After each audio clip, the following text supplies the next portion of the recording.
Alors François Patria, parlons de la suspension de la réforme des retraites, car l'Assemblée nationale se prononce aujourd'hui sur cette concession faite par le Premier ministre Sébastien Lecornu au Parti socialiste pour essayer de résoudre la crise politique. On a vu du côté des députés Renaissance, des députés macronistes, que c'est le choix de l'abstention. Pourquoi ne pas soutenir cette concession du Premier ministre?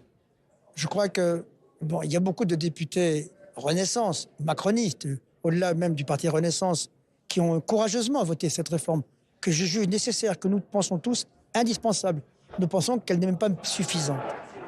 Malgré tout, il y a l'impératif de la stabilité et de l'obtention d'un budget. Quels seraient les dégâts aujourd'hui plus pour les finances publiques de vouloir s'entêter et qu'il n'y ait pas de budget, ou au contraire, de vouloir faire une concession temporaire? Et je rejoins ce qu'a dit le président de la République, c'est un déplacement dans le temps, ce n'est pas une suspension de la réforme. Donc moi, je plaiderai dans mon groupe, peut-être pour l'abstention. On verra, il y aura sans doute 2 ou 3 voix qui voudront malgré tout maintenir la retraite, et je les comprends. Mais je crois que c'est l'efficacité budgétaire qui doit primer aujourd'hui, c'est l'intérêt du pays, c'est l'intérêt économique, c'est l'intérêt social.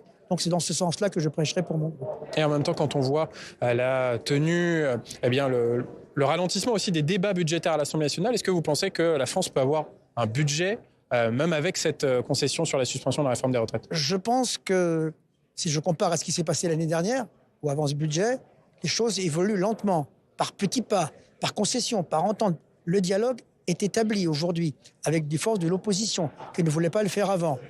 Ce que je pense et ce que je souhaite, c'est qu'effectivement, ce soir, je ne sais pas si le budget de la Sécu sera voté. Sans doute pas, parce qu'il n'y aura pas le temps.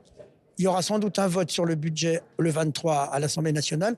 Ensuite, attendons la commission mixte paritaire. Mais mon vœu le plus cher, c'est qu'on ait un budget, et je l'espère. Dernière question sur cette suspension de la réforme des retraites. Est-ce que c'est aussi une manière d'écouter les Français qui étaient majoritairement contre cette réforme et qui sont pour, en majorité, cette suspension? Moi, je ne crois pas que ce soit le sujet. Aujourd'hui, l'intérêt, c'est l'avenir du pays et l'avenir de notre système de retraite. Écouter les Français. Je ne crois pas que ce soit la bonne méthode. Parce que si on écoutait les Français tous les jours aujourd'hui, je ne suis pas sûr qu'on pourrait faire des efforts et redresser les comptes. Donc je crois que ce qui compte, c'est l'intérêt général, qu'on pense plutôt à l'intérêt général qu'à l'intérêt particulier, et on avancera plus favorablement.